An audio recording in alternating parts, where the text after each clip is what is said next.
Welcome to another episode of the Black Briefing Podcast. I am one of your hosts, Samantha Douglas. I am Greg Merriweather. Wildstyle for show. For sure. So today we have a very, very, very special guest. We're so excited to bring him on. One of our local heroes here. But now we'll give you all the wide shot so you can actually see Wildstyle for show. And we caught Jesse. It's everybody's favorite counselor. Yeah. So honored to be here. It's everybody's favorite counselor. Man. So I know so many people, they probably want us to talk about everything. But we do actually have, a set of a few things we want to discuss. But don't worry, Jesse can come back. He loves us. We love him. It can happen that way. And other counselors can come. Yes, and other if counselors y'all can want to, come. 100%. I mean, I was joking we should record me saying, I love the Black Briefing. They never said anything wrong. So that when I screw up, they can just roast me for that. So. Yes. But I just doubt it. You're always on the side of the people. And Well, it's just, it's so easy to support people who support people. Yeah. That is the base of it. I think what's funny is people think a lot of times we're ride or die for somebody in particular. And it's no, there's just alignment there and it's easy to support them. And so I thank you for being so easy to support. Well, yeah, very kind. Definitely make it easy. And you act in your own power, I think, which we're going to talk about power and the job of Indianapolis City County Council. Yeah. And that's where I guess I want to start. So for those who don't know you, right, just kind of introduce yourself, let them know what you do. Also, I think it's interesting, let them know how you got to this place of being a part of the council. Sure. Let's see. That's always risky to let a politician talk, right? So I'll try to be quick. But I'm basically just a regular guy. I grew up in Indianapolis. I was lucky enough, I got to go to Cathedral High School on scholarships. And so, when I was 17, I finally was able to afford my first car, 1988 Corolla, saved up all my birthday money for 10 years to be able to pay that $1,200 for a car. Had to teach myself manual transmission, crying every time. And then I look and see classmates of mine turn 16 and get a brand new Cadillac Escalade. Total it within a year because they're 16 years old, and their punishment is getting their mom's 1-year-old Escalade and she gets a new one. Okay. And so, early on, I got a sense of, people who work for a living and people who are upper middle class just have a very different time growing up. And, I'm a person I've always voted for the Democratic Party, but I've always kind of thrown a couple tomatoes on my way in the door to the ballot box and, was always pretty frustrated. But it really wasn't until a couple years ago. I bought my house in 2008 when I was 22 years old. I just wanted to get some economic security, thought I could build something for myself. And I did okay. I don't have any kids, but 2 years ago, a little over 2 years ago when I started running for office, I was looking up statistics. I was like, okay, we've had a Democratic mayor and a Democratic supermajority on the council for years now. I live in the 46218 zip code. And I looked and I saw that people in my zip code lived 17 years less life than people in Fisher 7 miles down the road. Yep. And God didn't carve that on a stone tablet and say it has to be that way. That's the result of choices we make in politics. And so first I ran for precinct committee person. And my little rap when I talked to my neighbors was, hey, I've been voting Democrat my entire life. Things aren't getting any better. We're dying too young. We're not getting rich like we deserve to. Something's got to change. The way I see it, the party is only listening to people who have political connections or have money. We don't have any around here. So we're never going to get listened to until we flip the table. Right. And it was a protest campaign. I thought I would lose, but I thought, I'll just go out there and say it. And I won with 75% of the vote. Yep. Granted, 45 votes out of 60. It wasn't a landslide, right? Barely anybody's paying attention and participating, which is part of the problem. So then I ran for city council just on those same kind of messaging saying, I stole AOC's campaign slogan, right? Instead, a better world is possible. Just because what we were hearing from the council was, because of the state house, because of the economy, because of, really just these economic trends, because of big employers. Honestly, this is about as good as it's going to get. And maybe in 12 years, we'll be able to fix your sidewalk. And that's just nonsense. It's the richest country that's ever existed on the face of the earth. And so I was like, no, unacceptable. I want more. I don't know how to get it. I'm not a political insider, but I promise you, when I go into those rooms, I'm going to let you know what's going on and I'm going to keep fighting for you. And, come time to have our little quote unquote victory party, I wasn't expecting to win. And people right away were like, hey, I don't know, you've seen the early returns. You're doing pretty well, Jesse. I was like, stop, don't get in my head. I don't need to think about that. I'm just having a drink and enjoying, just some relaxation after all this campaign. Until finally people were like, no, people are thinking you're rude because you're not saying something. So I literally ran into the bathroom at the bar and on my phone was typing up a victory speech. So I was like the dog that caught the mail truck, right? And then shout out to my fellow counselor, Andy Nielsen, because I had coffee with him and he talked about how when he ran for office, he campaigned on, I will make this my full-time job. Yep. I was like, man, my constituents deserve that. I was actually making pretty good money in tech before this, but my wonderful wife supported me in deciding to quit that tech job and just work full-time for the people the same way Andy does. So that's my villain origin story. Yeah. No, but that's, first of all, you set us up so perfect for our first topic, but I got to know you obviously during running for PC, right? Because we ran a part of the same block. Yep. And I super love the approach too, in this inclusive like atmosphere that group had created, whether you agreed or disagreed with everything else that they do. But when it came to doing that, it was like, it was okay that we felt more independent in practice and stuff. It was okay that we felt more socialist in practice, right? Because at the end of the day, we knew that when it came to this two-party system, the Democrat Party was what was going to, be that vehicle for us in that moment. And so, getting to know you, and then it felt natural for me, like, oh, you're going, run for council, like, and it was, and you and Andy both were like the underdogs that year. Very and much. I loved to see it. Oh my God, it was so, like, I was in bed, right, jammies on and everything, and I popped up, put clothes back on just to go to Andy's victory thing, because I was like, no, this is worthy of celebrating, because, you don't always get those kind of wins. And one of the things that I love about local elections is that, man, people power still reigns. Yes. People power still reigns, because they dumped all kind of money, pulled all kind of strings, tried to do all the relationship game. And at the end of the day, the people power still won. And that was just so encouraging to see. But during what you were just now talking about, you kind of talked about the potential and the power, right? We hear a lot about how limited you all are. So limited power, what you can do and what you can't, and kind of being in a shadow, for lack of better words, of like the state house and the supermajority there, and what the state house can impose on our city. So I want to start first with like, when you got into this seat, what was the first thing like that you realized, like, you know what, I did not have an accurate, picture of this job. Like, I can do this, you know what I mean? Like, what were those things that really shot up? Yeah. So I'm trying to answer your question in a positive way, like you're trying to set me up to do. I mean, so honestly, the number of boards and commissions that the council gets to set appointees to, I don't think, again, I was running for office, studying, trying to learn as much as I possibly could. And up until I got elected and started taking office, I didn't understand how many boards there are, how powerful they are. I'm not going to go too negative, but earlier this year, the Board of Public Works, not the council committee, not anything else, but the Board of Public Works signed a 10-year agreement with Covanta, or whatever their new name is, to keep burning trash.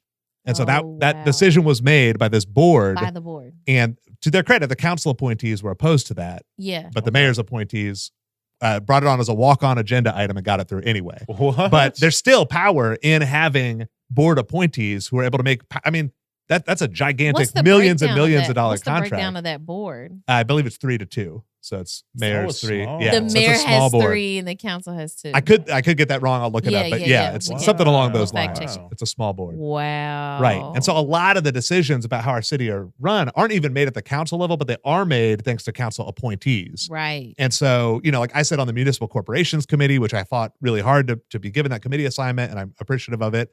That covers Indigo, right? Major agency. Mm-hmm. That covers HHC, Health and Hospital Corporation, which very mad. Indianapolis's budget is $1.7 billion. Their budget is $2.7 billion. Yeah. So one of the municipal corporations that come in front of that committee for their budget to be approved is much bigger than the entire city of Indianapolis because they cover nursing homes throughout the state, as well as Eskenazi, as well as like just a ton of public health. So there's just massive amounts of power at the city council, even though you can watch council meetings, and I feel like even some of the councilors up there don't realize that.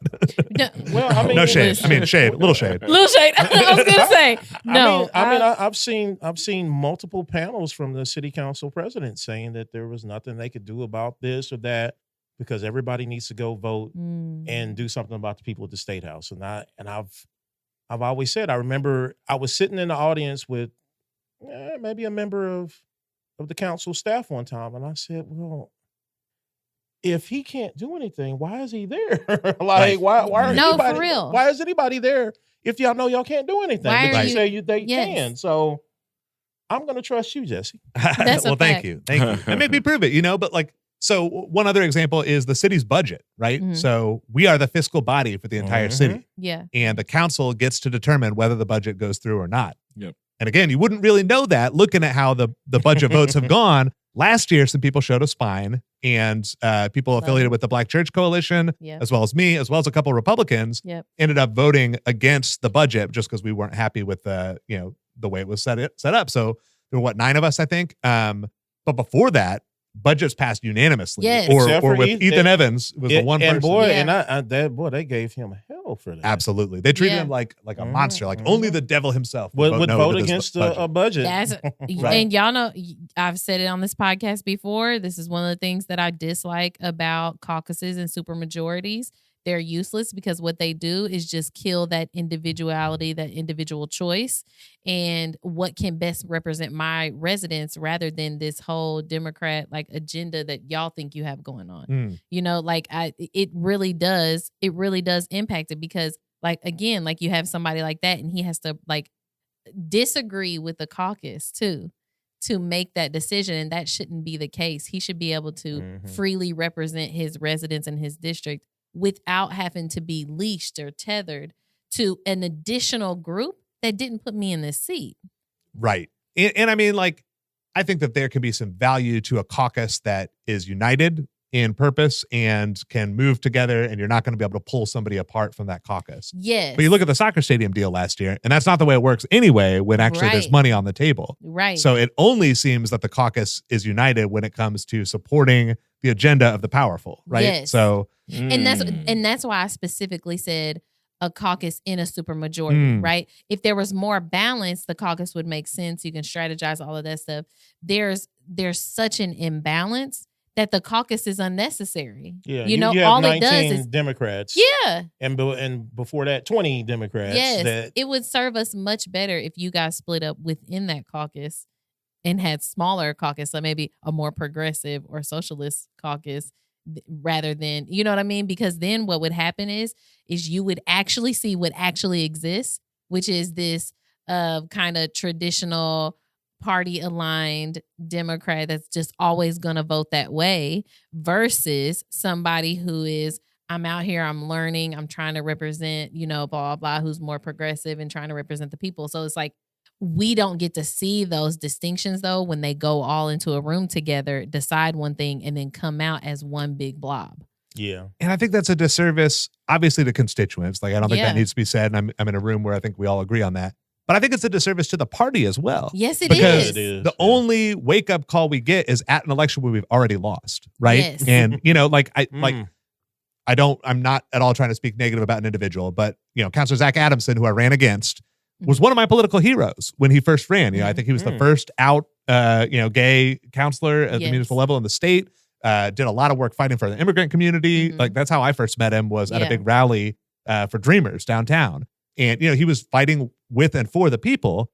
And because he became kind of a party guy and just stay united with all these people who are becoming less popular, Mhm. most of the things that I heard on doors that people were frustrated with him about weren't his ideas, right? Yeah. Like, they were things that he was just refusing to publicly criticize that were Yes. Joe Hogsett's ideas. Yes. So, we lost a couple, Andy and I both won our seats as Yep. two big examples. There's a couple others where it was not quite so cut and dry, but Right. I think is the same energy, Yeah. but like, I think in my district and I think in Andy's, I think both of us beat Joe Hogsett by like 10, 20%. So, people people, when they have a choice, are choosing our side, at least in our districts. But when we're forcing our politicians to be united behind the less popular option, like my peers asked me, so how do you win anyway? How'd that work? Just like your whole district's full of socialists. I was like, no, I wish that'd be cool. I'm trying to get them to be, but not right now. No, I just refuse to make excuses for intolerable conditions. And frankly, I think a fascist could have won my district as well if they were doing the Donald Trump style, drain the swamp. Like, let's get rid of this corruption. People are tired of the status quo. Exactly right.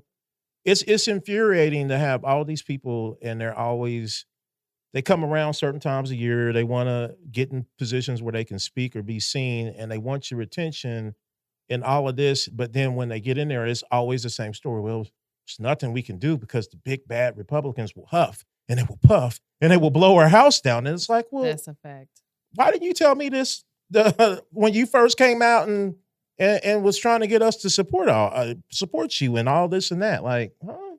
I guess what happens with there's a level, I love what you've said, but there's a level of, people go in and all of a sudden it's like they forget they're there for the people. Mm-hmm. And you begin to hear this level of autonomy that sounds like you can't.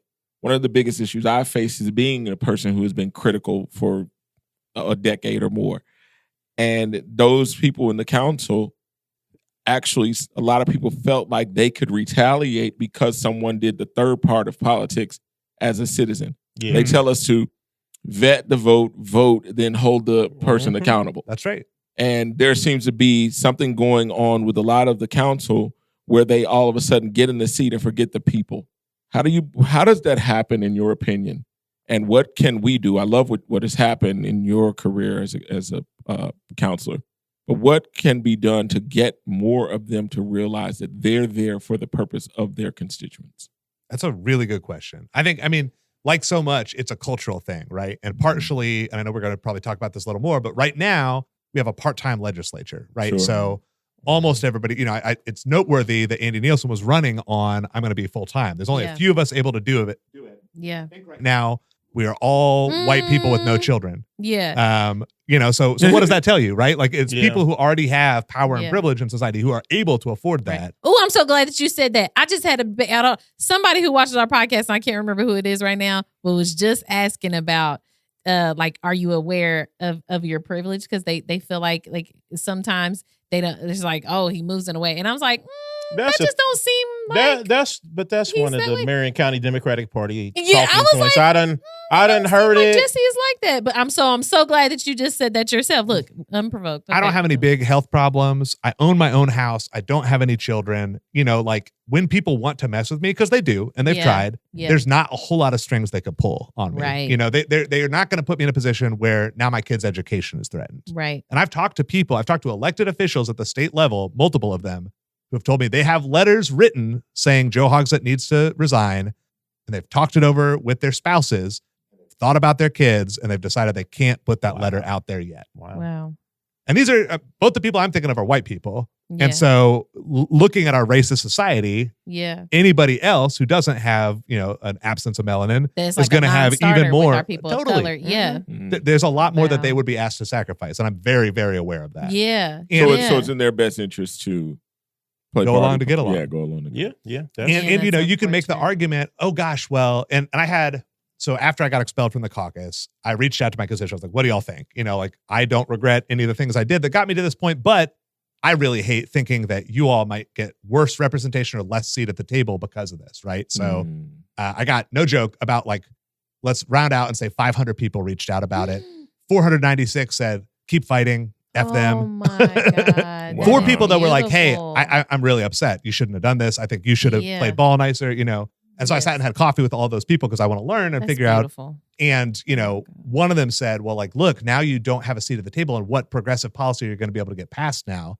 And my response to that was, can you name me your favorite piece of progressive policy that the council has passed in the last 5 years? Whoa. And they had nothing. And I said, get back to me. Tell me when you've got that. And then I'll tell you, because it's like Vision Zero, I was a big supporter of. It still has opportunity. I'm not giving up on it yet, but we've missed every single deadline that we set when we set that policy. I don't think that's the council's fault, but Mhm. when we let the administration just ignore our demands, what are we going to do, right? Right. So I want to get back to your question though, Greg. So Yes, cultural sorry. thing, I learned so much, and probably my best training for politics was when I was a manager in the call center at Angie's List, right? So I had people call and scream at me, or like I was supervising a team where people are calling and screaming at the team. And it's very easy in that culture to be like, man, screw these customers. They're mean, they don't deserve our respect. And I had to take a ton of management classes, read a bunch of books, and I drank enough Kool-Aid until I believed it, that it is the greatest gift somebody can give you to give you negative feedback. Whoa. Because what is the alternative, right? Yeah. If they're not giving you the negative feedback, they're sitting around with a beer or a coffee talking mad crap about you in front of other people, but you don't even get to know what they're saying. So you don't have the opportunity to change. You can't learn from it. And, when I was at Angie's List, I didn't get to set the policy. I was just a call center person. But I could at least tell the higher ups, like, hey, people are mad about this thing. They're like, oh, we've seen the data and it doesn't look like that many people are canceling. I was like, yeah, but they are screaming on the phone about it, Right. which means like it is very negative sentiment that's percolating and it's going to come back and bite us. Right. And every time that was right. And so, I always try to remember when people are upset, when people like have disagreements with me, sometimes it's because they don't know all the factors, which is my fault, right? Because I'm supposed to communicate it. Or sometimes they're right and I haven't thought of something, which is my fault because I should have asked a lot more. And worst case scenario, I've never had somebody who like had a super close personal connection with me just be like, you are dead to me as a person because of a political choice I've made. Mm-hmm. The people who are really upset don't know me. It's not about me. It's not like a comment on my character. It's a comment on what they want from their elected officials, which I'm glad that they're telling me, even if I disagree, right? Feedback is a gift. I'll have like anti-vax people or super conservative people, try to give me their perspective. I'll be like, hey, I hear you, and I'm not going to do that. Thank you. Like, I don't think the rest of my constituents want that. Right. But, I appreciate the feedback so I can at least know what different people are thinking and can, it always informs me to learn better. Yeah. And I think that, there's this culture of if someone is a critic of you, if someone's a critic of yours, they're a bad person. Yeah. And so you just need to silence them by any means possible and, just ignore them, pretend they don't exist. Yeah, that's real. Whereas I try to be like, cool, you have something to say. And like, if you get the second or third meeting and you're literally just saying the same things, I'm like, all right, well, there's nothing much I can learn from you at this point. I'm sorry I'm disappointing you. I guess we're not going to see eye to eye. That's one of the reasons I've never walked to the microphone at a council meeting. I've never wanted the police to throw me out. But no, Lord Jesus. The other thing really, really quickly I want to ask is, going back to what you said about just committees or commissions and the appointees, how political is that? Because I know just personally from personal experience wanting to be involved in some of this stuff. And over the past, it's been probably close to 15 years that I've never heard back from anybody. Right. Hilarious. So when I think about it, and then I see the people who they put on there who have never had a voice in the community, who don't have the expertise to even be on the committee or anything, but they still get appointed. How much of that is politics, friendship, BS, or whatever? How much of that is real, and then what do we do to combat it? Can I add on to his question too? Please. And who has the final say on those? Yeah. Okay. Yes. That's a yes. So everything let's he talk has. about that. Yeah. Perfect. So I would say 99.99% is politics/friendship. So it's who recommends them. And if a counselor didn't recommend you for this position, you're unlikely to even be considered. Sure. Okay. There is no situation where as a counselor, even so municipal corporations, right? We get to appoint a lot of board members. Again, Indigo, HHC, a lot of important board members, library board. It's never the case that it's like, here's 5 applicants. Y'all can weigh in before it comes in front of the committee for a vote on approval. The best I'll get is maybe up to 1 week in advance. I'll see, hey, this person is coming up for approval. Here's their resume. One person. So and my choice is yes or no. Really? There's never a selection process where we kind of deliberate and Where you get to decide see, which of these multiple candidates make the most sense and why. And in fact, when I've asked questions of potential people being approved, sometimes I've gotten the feedback that, that's really not what we're trying to do here. We're not trying to give people a hard time. So like, for example, and I'm not going to, I don't want to cast aspersions. But oh my God. Somebody who, board member from Intend, Indiana, who got placed on a board, had affordable housing as a resume bullet point. and they had worked at Insight Developments, which is the investment arm of IHA.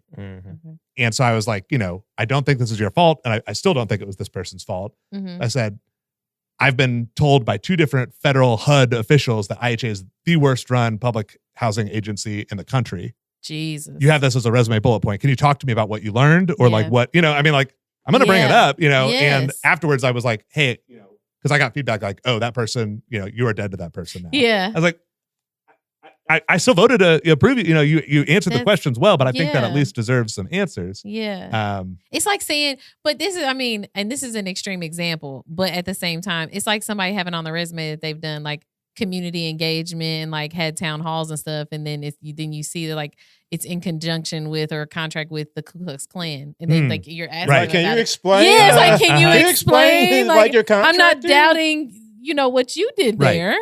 But like, yeah, how can you find yourself, in alignment with such dysfunction? Yeah. Right. And it's difficult. And ideally we'd have an open interview process. We'd have like, here are the people who applied. For example, there's a lot of boards that the council's supposed to be responsible for appointing with vacancies. What? And we don't ever talk about the vacancies. We don't ever Is once that a quarter. publicly accessible? No. Yeah, you could look one at a time. Yeah. You could look one at a time and One find, at a time. but there's no okay. like spreadsheet. We as counselors get a spreadsheet every quarter saying, here are board appointments that are up, vacancies, and like when the next time you can appoint someone is. I just applied. Yeah. Okay. Okay. Okay. So the Samantha's question: waiting who on is my responsible for pushing these candidates per committee? Is it like or Who has a final say? yeah? Yeah. Who pushes who supplies the candidates, and then who has the final say over like whether you only got one candidate or you only got 2 candidates to choose? But you said they never get two candidates. So there's never been a situation where there's 2 possible candidates coming. Never once has happened that I know. Definitely not while I've been on the council. So is it like I don't know, you pick one day or another one picks on one day? Today's your day. Or is it one particular group of people counselors picking? That would be an interesting and fair way to do it, right? So that's how we do the pledge and the prayers. We rotate, right? Oh, really? So like every month it's a different counselor who's in charge of leading the Pledge of Allegiance and bringing usually a pastor in of some different religious community. Invite me for the prayer next Right. time. Yeah, right. Pastor Greg on the mic. I love it.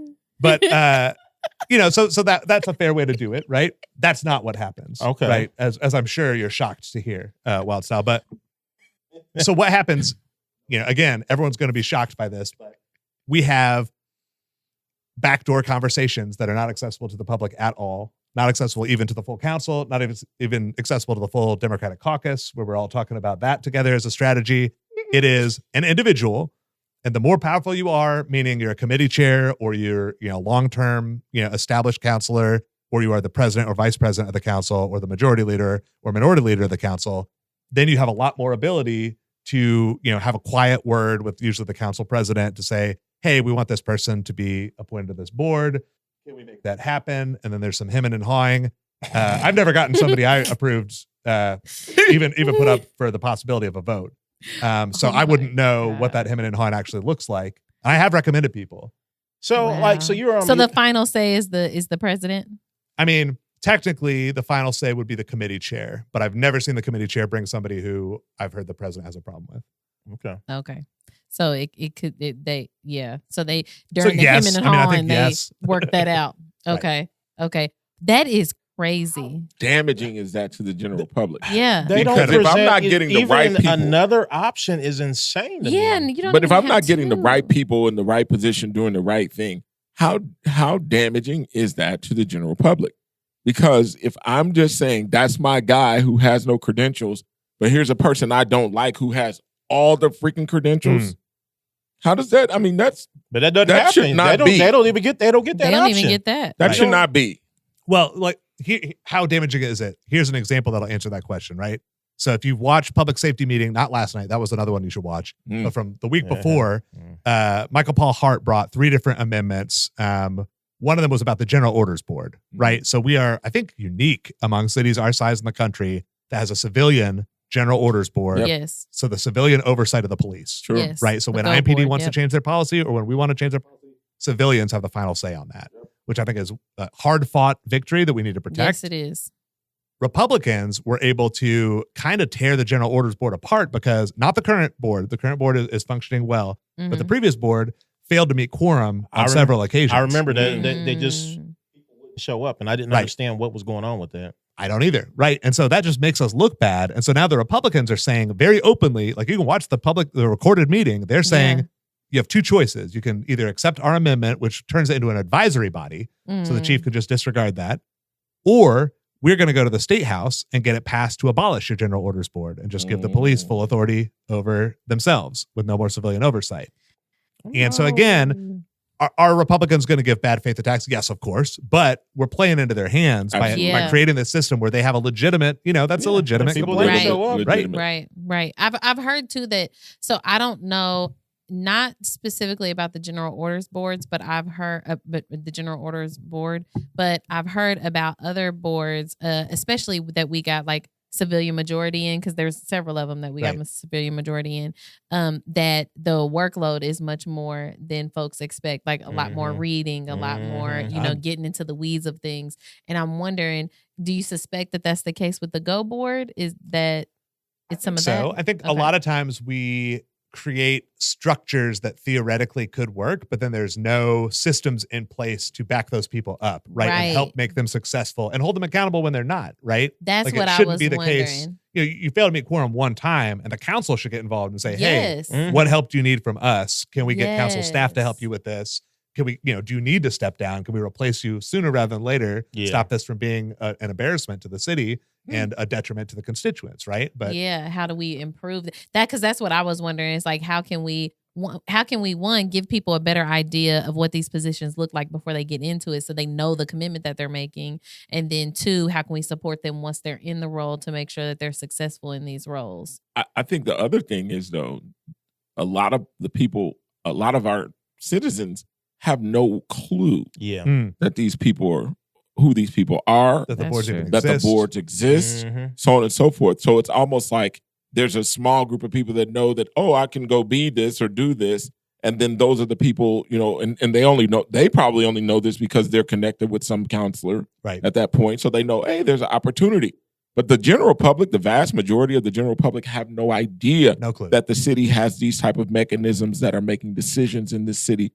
But it's bad when the leaders that are appointing people are getting people on these committees that should not be on them. Right. I should know how to read if I'm on the library board. Okay. I mean, that would be helpful. But I'm sure there are some people who think that'd be helpful. Is there a so I know we had a citizens academy type thing. Do they talk about this kind of stuff in that kind of academy, or what do they? Those have been very like hit or miss, and usually very specific. So they have like the People's Planning Academy, which I thought did a really good job showing people how urban planning and I've been to that. works. Same. Yeah. And so like there'll occasionally be things like that. And sometimes they're pretty well attended, but by well attended, I mean like maybe 40, 50 people? It was 30 people. Yeah, right. The most. So, even if those 30 people all become experts, which that's asking a lot of people who are volunteering and just trying to learn in their free time. Yeah. 30 people out of 850,000 in there, like more 1.7 million or whatever in the donut counties, so it just is not nearly enough. Yeah. And, I don't think everybody has to know how things work, but I just want a system where if you're curious and you ask, you can find the question, you find the answer out right away. Yeah. Or that there is something created though, that like, if I do want to know all these things, is there somewhere I can go to learn all of these things? It's not that complex to slap all this stuff on a website, and at least we have a destination that we can push folks toward. Like, hey, if you want to learn more about how this works or why it's structured this way, how you get appointed to these boards, how can you request that, blah, blah, blah. Like, there's no, as far as I know, especially IndyGov is a mess, but there's no like designated place where it's just like, yes, I can go and get that thing if I want to learn more about it. Right. Yeah, I mean, there's probably 100 different little sub websites on Indy.gov. Some of them contradict each other. They do. Some are out of date by several years. That's what I'm saying. They do. Horrible.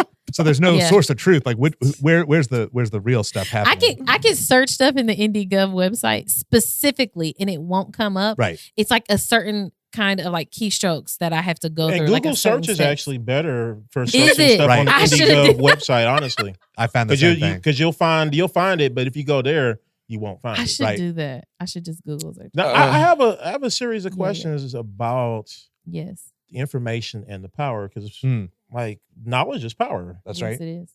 Who we're talking about citizens understanding this stuff, but I know from other counselors in the past that felt like sometimes they didn't know, and sometimes they felt like they were being misled by fellow counselors about how some of the committee meetings were 100%.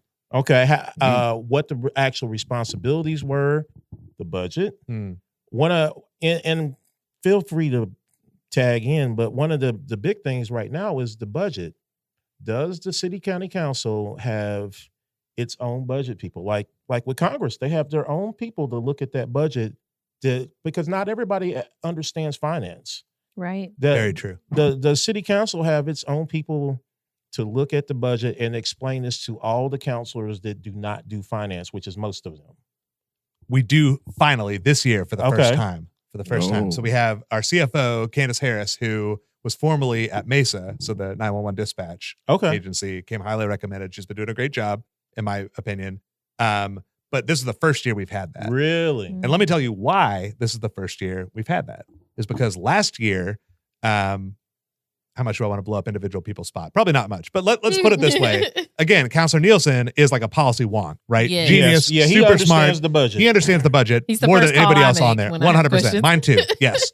And so he, with a group of other people, a group of other Democratic counselors, got together and came up with, hey, you know what? Like, let's just start pushing back a little bit on this budget thing, right? And so we know people are crying out for more affordable housing help. We see homelessness on our streets. We see the evictions. We need more money into affordable housing as one thing. We heard the tree people, right? Indiana Forest Alliance kept coming asking for us to preserve some urban forests. We heard the Arts Council, right, needed some money, hadn't gotten an actual increase since HUD-NUT era. Oh my God. So there were all these things that like 90% of our constituents all agreed, no matter where in the city we are.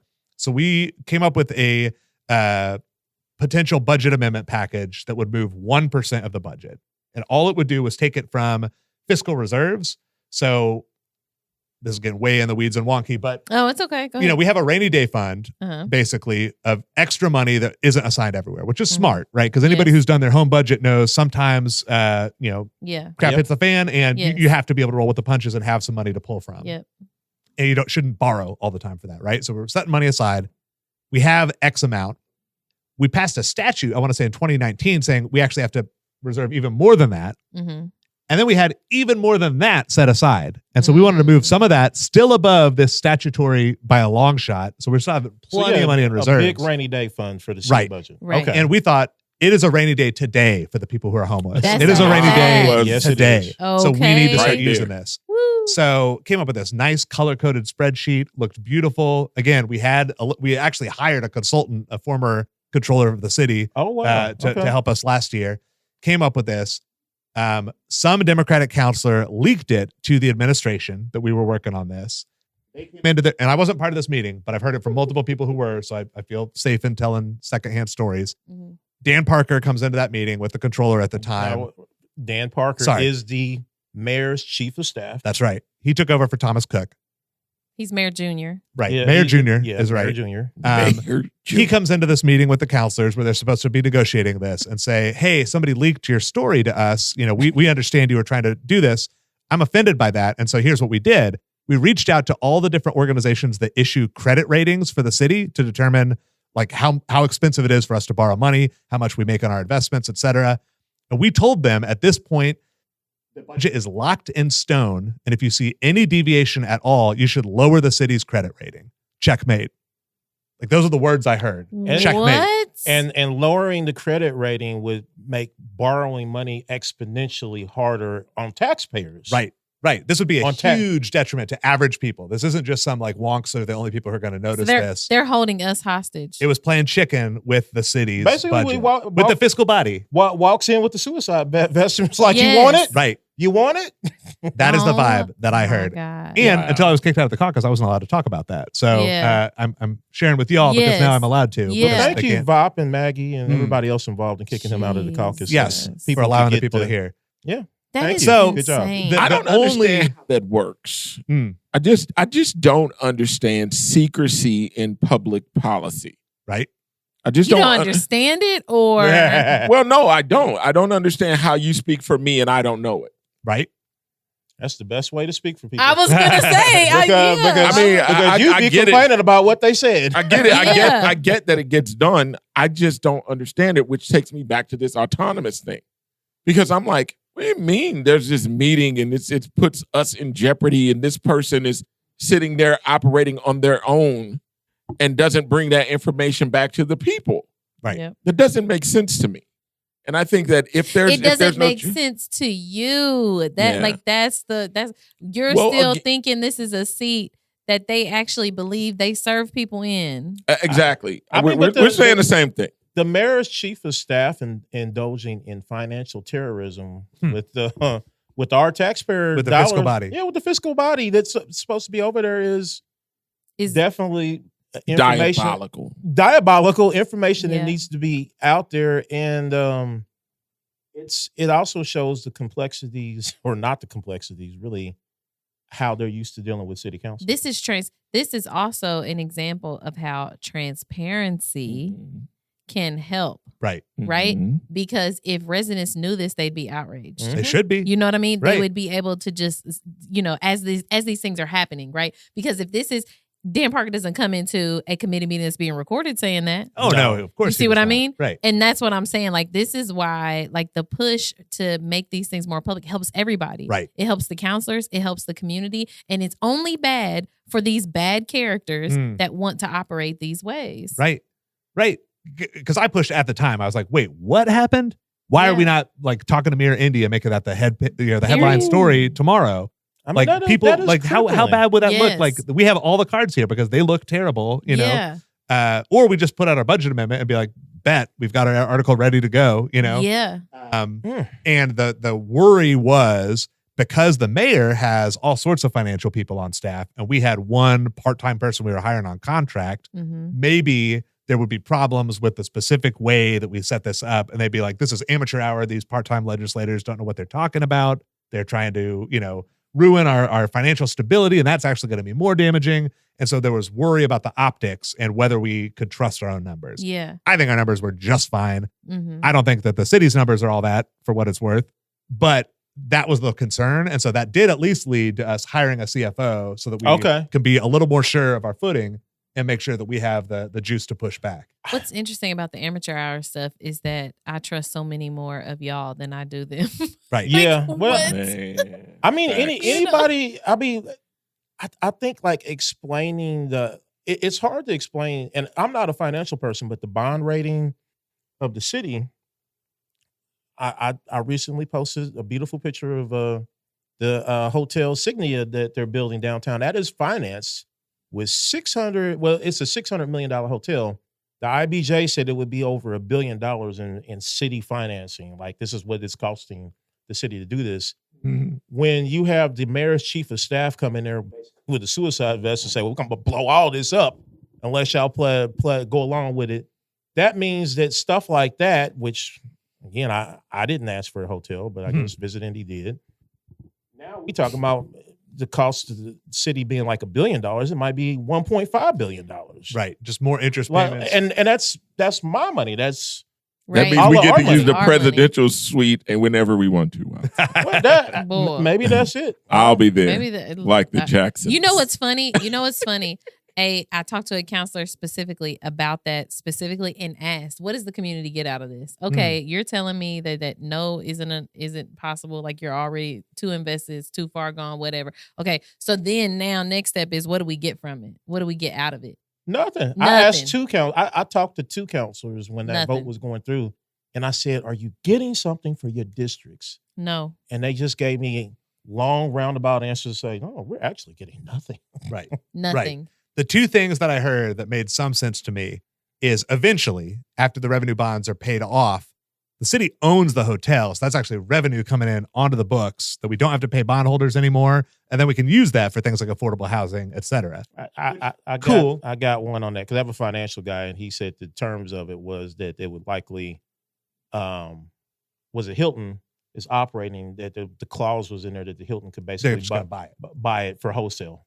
Like on wholesale prices, we wouldn't sell it at what it costs, like market rate. Whether that's written down anywhere or not, that's, I'm sure, what will likely happen if we don't, like, intercede. But That, and then, I actually got arrested one time in my life, and that was sitting down in a protest trying to get a union organized at a hotel in Indianapolis. Right now, there are 0 union hotels in Indianapolis. Wow. The Democratic Party will not have conventions in Indianapolis because we have no union hotels. Wow. And yet our Democratic supermajority, Democratic mayor city is not doing anything about that to try to help hotel unions win.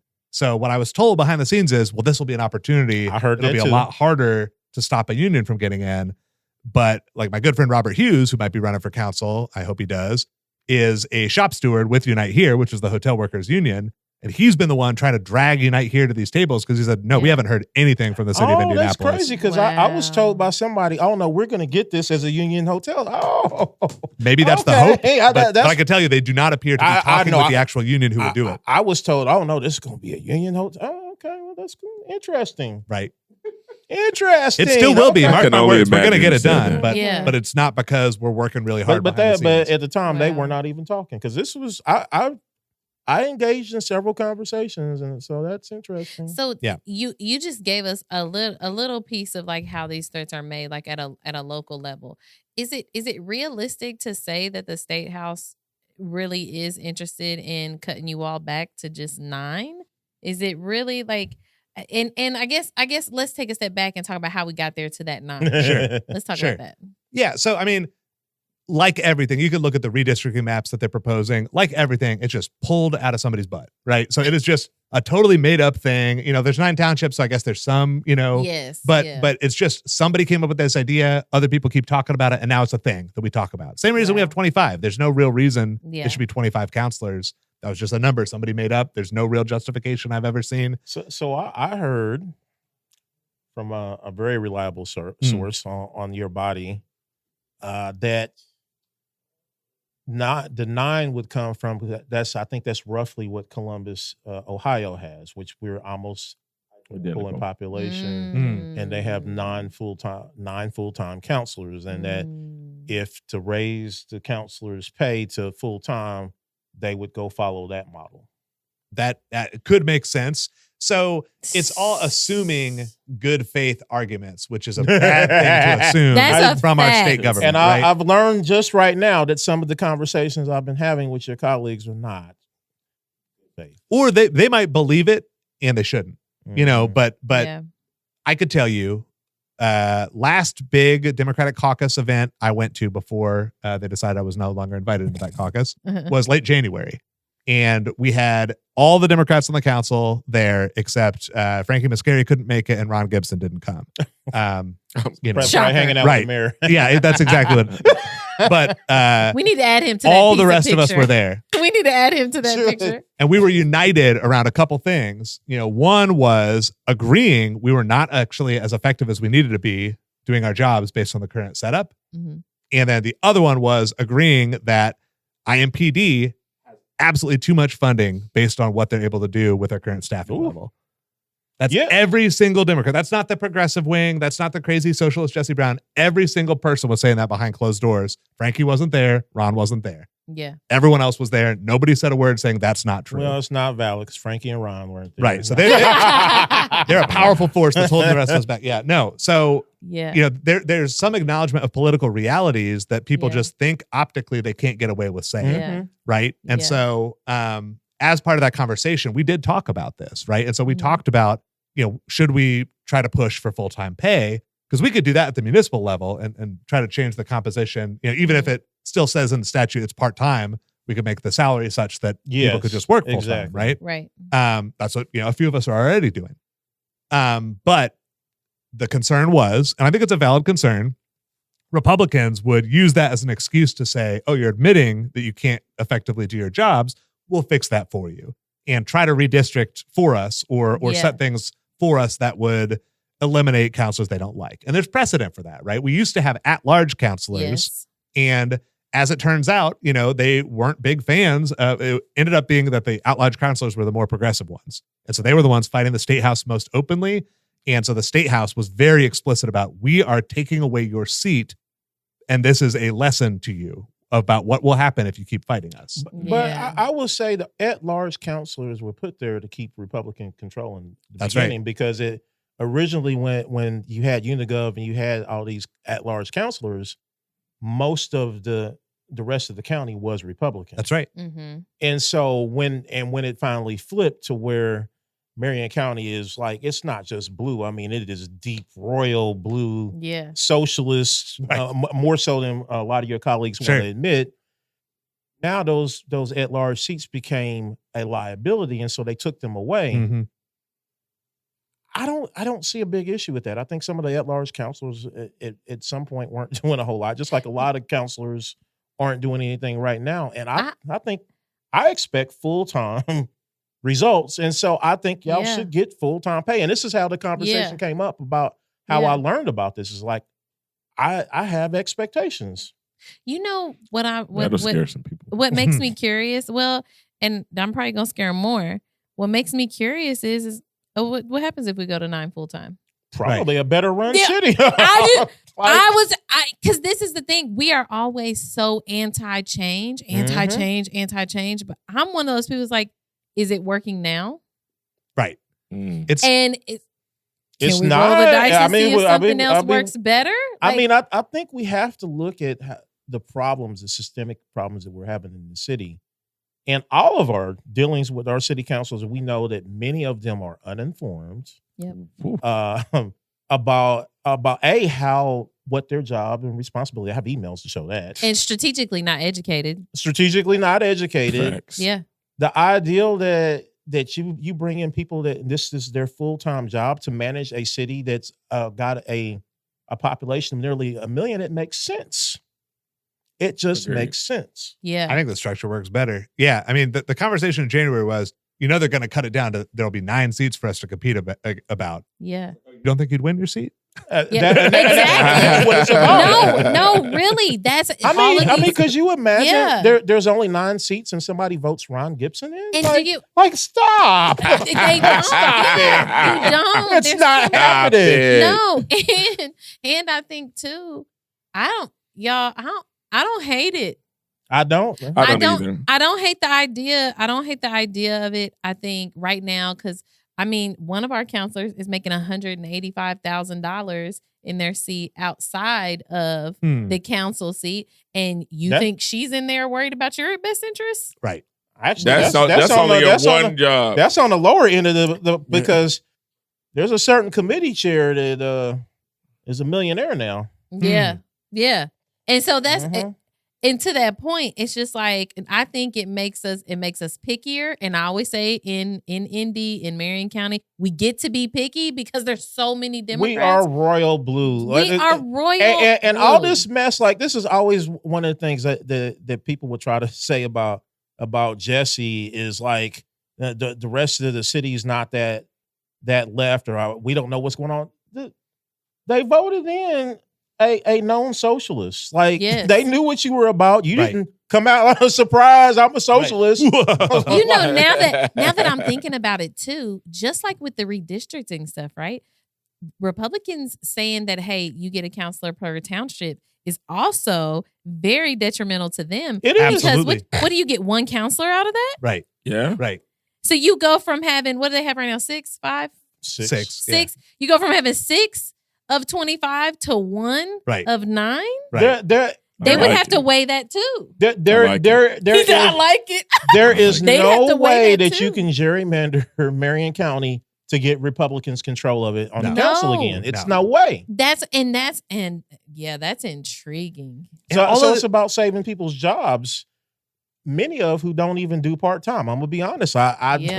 We know these people. That's right. We've interacted with them. Yeah. Greg, Yeah. we all got stories like that. Yeah. I do. I wish I didn't, y'all. Yeah. But like people think, oh, it's I just spare people a lot. we do on this spare side. people a lot. Sometimes we talk I on spare code. people a lot. Yes, that's despite my reputation. We're crazy, and we're probably giving you not even a quarter. Yes. Of what we actually know, hear, see, personally experience. Like it. Sometimes sometimes I'm telling you, like with the counselors, sometimes y'all don't know what I know about y'all. You be thinking I don't know that you got this going on. I just haven't said it. That's real. Yeah, because it's not useful to me at the time. When we're legitimately interested in progress. So being catty or just tearing you down or tearing you apart is never my goal. That's never my goal, honestly. My goal is progress for my people. And if you're in the way, all I really want is you. Yeah. Now we And can the get goal is not to destroy you, but to get you out of our way so that our people can get better. It's not really about you personally, you know. That's And the problem. Yeah. Yeah, that's It's always a big been about thing. it's So- personal, but it's not. And So the threat with the state, it could be real. sure. I mean, it could, yes. I hope it it has, we look at some of the stuff the state gets away with, and He it said, shouldn't be real. It shouldn't be That's real. that'd be the best thing the state ever did. I mean, the state could do all sorts of different things under the state constitution. They could get away. I mean, look at what just happened with SB1. They just Man. devastated every Yeah. local government Oh in the my state. gosh. They can get away with a lot, but the only way you can continue to get away with it is if people don't see that anyone's fighting back, right? You could be Yeah. as mad at the Republicans as possible, but Yeah. if you don't think the Democrats in your county have any chance of winning, or if you Yeah. don't think that Democrats are good people because you see what we're Yeah. tolerating with in Yeah. Marion County, Yeah. Yeah. then what would ever change, right? And so it's almost like, is it worth that cost? Because I feel like it is I think- to fight. I mean, I can. We see what not fighting has gotten us. Right. That's Do we want more of that? right. Facts. It seems like, and I don't mean to be, straw man argument or whatever, but the argument I hear from some of my colleagues and other Democrats in the state is, oh gosh, if we fight on that level, we might lose. Like, we're losing right losing now. now. We already That's- lost, We're right? The game is losing. over. Like, we're trying for a rematch right now, but if you look at our voter turnout, we're nowhere on track to Exactly. ever changing that. And the reason our voters don't show up is because we don't do anything that they believe in, right? I mean, you have to trust people. You have to believe that common people know what's in their best interest and pay attention and will come for you if you come for them, right? Yeah, Like, if you, exactly. as long as you Boom. stand in support of people, they will be there when you need them. I just think it's just that simple. We're putting the cart before the horse and treating our current elected officials. I'm included in that, right? I am not an Yeah. important person. 3 years ago, no one had any idea who I was. And if in 3 years again, nobody knows who I was, but we get better policy, I'll be so happy. Yeah. Again, I made so much more money. I was Yeah. like, I Yeah. had so much more free time. Yeah. Like I'm doing this because right now it's in my constituents' best interest. And so Yeah. far they seem happy with that. Yeah. And if that changes, I will say, thank you for the opportunity. Yeah. Good luck to the next person. I'll give them all my best tips. It's not about me. And that just seems so obvious. I don't understand how so many people have it twisted. And they're You're like, an oh, the anomaly. world would just be You are. destroyed if I wasn't sitting here in my seat. I was like, you are not that important. None of us are. Yeah. You can't tell them that. No. I mean, no, you and the can't. piggyback about what you said, when you stand up for them, they stand up for you. Mm. Yes. Mirror Indy has a great picture of your constituents storming a meeting before they can remove you from your council. I have that picture. That was I also have that picture. Yeah. It's like so close to my heart. Yeah. And I've had to have conversations with other councilors. I was like, would your constituents do that? Real Mm. talk. They'd be like, they don't even know. Yeah, right. Do your constituents Real know talk. who you are? Like, how many? I mean, for real, like if you send out a mass email, how many of your constituents would even roll up? Sometimes, honestly,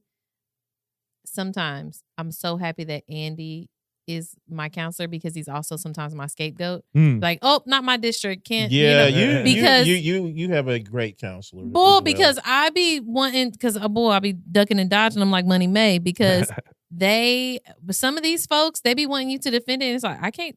If you think I'm going to defend that, any of it, not happening. I mean, Not that, happening. I mean, Andy's my counselor. my counselor knows My better. man Andy. Because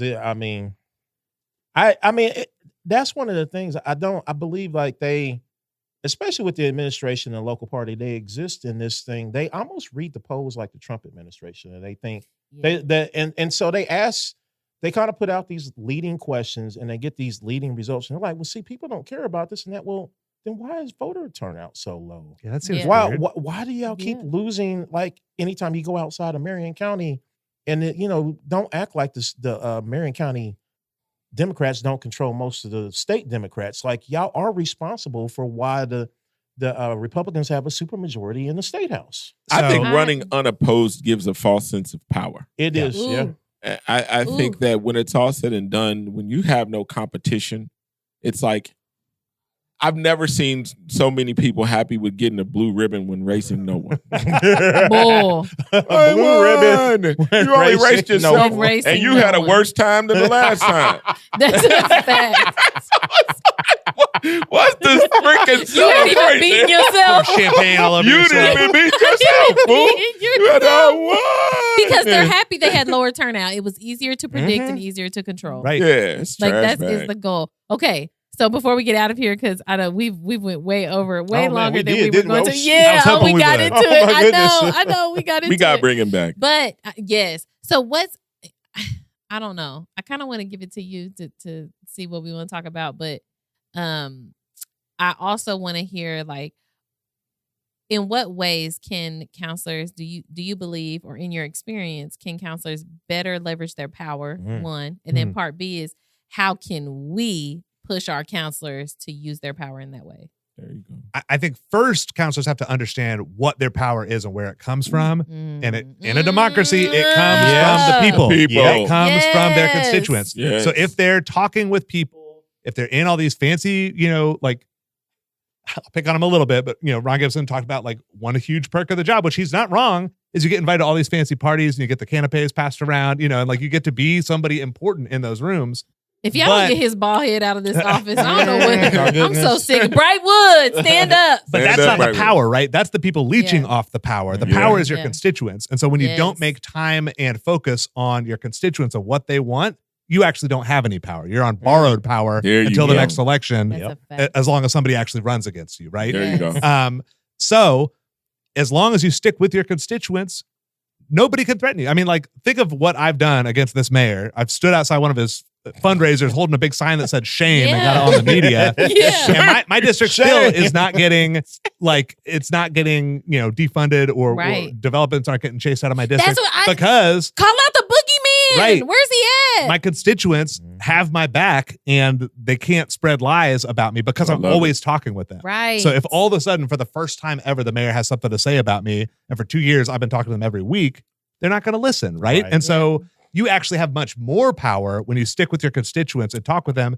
And I mean, Wildstyle can tell you, people have torn me up about votes. People have disagreed with me on stuff. Boy, I last year we sat. What was that? Tease me. I gave him the business about that soccer stadium vote. So. Right. And so, but I didn't just say like, okay, Wildstyle hates me, I'm never going to talk with him again. You know what I mean? Like, I was like, cool, I will sit with it and I will earn back your trust or not. But either way, I'm still working for you. I love it. And as long as you do that, then you're unassailable, right? Then you can get away with the stuff that I'm able to do. And you're not even his counselor. No. By the way. But you recognize that your decisions in your district, your vote impacts the whole city. Right. Which a lot of them don't. You talk to them about one thing, like, well, that's not my district. I'm like, but those people may go through you. They may be up in your district next. Like, come on. So what can we do to fight back? Everything. I think we need to fight in every single way. So last night, I saw a lot of spying from counselors, and I'm here to applaud them and thank them for it. Carlos Perkins was preaching from up there in a wonderful way. In a wonderful way. Go back and watch it. Sincere shout out and praise to all the Democrats last night. Yeah. Because it was talking about the sheriff who has a contract with ICE and is keeping 101 people every day in a separate cells for ICE. Crazy. And he said, well, we just have to. It's the state and the what are we supposed to do? But we keep we keep on having prisoners come up dead, like other prisoners come up dead. Six in the last year and a half. Yeah. And I've let counselors know that out here we stand with the Black Church Coalition and the pressure that they're applying. Mm-hmm. There was also the idea that the sheriff couldn't really do. It's like, no, he can do what he wants. My understanding is it's a checkbox that they can uncheck. Right. Yeah. Right. Make them sue us. Yeah. Honestly, like seriously, drag our heels on every single thing, non-comply as much as possible. If we make the state house spend half their time undoing a bunch of legislation and preempting us, they have the power to do it. Yeah. But think of all the people currently being attacked by the state we can house at least make it who difficult. we'd be protecting. Yeah. We'd be standing between the state house and them. Yes. And then those people will remember us when it comes time for election day, right? Yeah. And then we might actually end. It's like we're getting dragged further and further into the abyss. And it's like, why even fight? We're going to eventually end up in the abyss. And it's like, hold on, what? I mean, anybody that's ever been bullied understands that standing down and letting that person punch you in the side of your head is they're just going to punch you again until you punch them back. You give them a bloody nose, and even if you lost the fight, they're less likely to do it to you tomorrow. Yeah. Exactly. Like you inspire more people. If we were able to mobilize voters here in Evansville, in Gary, in an impactful way, we could start getting some control back in these statewide seats. I think people underestimate our population density They do. in these areas and how many people of color and how many Democrats we have in those But areas. Republicans we could don't. run the state. Right. Republicans do not. Like they're looking to Yeah. annex Illinois because they are worried if a competent party existed here, they'd be in real trouble. Absolutely. You look at Ooh-wee. Mike Braun this week was talking Agreed. about, oh gosh, we really need to worry about those utility rates. It's his government that's making it Yes. high. But he at least I don't sees know what how this people are saying. happened. And he's like, Yes. uh-oh, this Wow. looks bad. People are upset. Mhm. And he knows at least Yeah. he should pretend to care about this kind of stuff. Yeah. So they are not as secure as they're pretending they are. They know that they're They're- in real trouble if anyone actually fights back. Yeah. So how can we push our counselors to do so?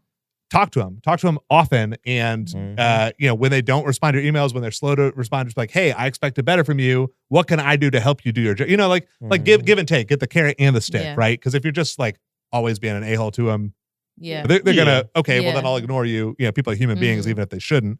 Right. But, just like, hey, I'm here to help you. Here's what I want you to achieve. How can I help you do that? And if they don't Leroy have and an Bob action never item for you, respond to my texts. Who? He said Leroy and Bob. I could text them right now on screen, and I'll never hear from them. I one email, so the listed email for them, I'm sending it out, and they're like, "Oh, did you send it this email?" No, that's Right. not the email that's Right. listed for Right. you. Why would I send it there? Well, here's another What thing. can we do about that? No. Because if you send it to another email that's not on there, the government email is subject to a FOIA request. that's why a lot of people don't use it. But if they're doing constituent business, like I do a lot of constituent business. I don't like Outlook, and we have to use Outlook for the Indy.gov Okay. emails. Yeah, So I do a lot for my Jesse at Jesse for Indy. yeah. And I understand somebody FOIAs it, I have to, comply. Yeah. I'm cool with that. I'm not trying to hide anything. But- Right. But a lot of people do not want that to happen. So what I'm hearing as an organizer is I need to put together a list and maybe like talking points and things that people can send to their counselors to make it a bit more accessible and easy Yeah. for them to do. And then they are so thin-skinned. They Talk are about it so on social media. thin-skinned. Just be like, hey, we sent these emails. We got responses from these people. You look Yeah. at that Mirror Indy article about like, here are the people who said yes. Here are the people who have said, Yes. and all of a sudden, more people are saying, no. to the I'll data tell set. you when that dropped, because it was strategic silence from a lot That's of right. people. It was like, wow, nobody will admit you're voting. Somebody's got to be voting. Until the yes news for is this. like, wait, this is weird. They're not answering these questions at all about this important public policy, and that put the pressure on them to actually act. So Okay. So I'll send I an actually email and have a text meeting today. in 60 seconds, He so said, I I'll actually got to send it. run. Oh, But- Oh yeah. No. We're getting out of here. We want to thank you so much for coming today. Absolutely. Such Thank an you honor. so, I'll be so back much. anytime. Thank you. Let people know because you have a website. What's I your do. website? www.jesseforind.com. JESSEFORINDY.com. I write probably more political dirt than the rest of the state put together. That's a fact. So yeah, sign up for my email list. It's entertaining. Even if you disagree with me, at the end of all my emails, I put like, what do you want to hear more from? What do you want to hear less from? Where can I better serve you as your as your counselor? Yeah. And I want to hear it, especially if you disagree with me. So please do reach out. I love that. That's Love it. amazing. Yeah. Thank you all so much for joining us for another interview. We will see y'all soon. Peace. All right. See y'all. Know how it is.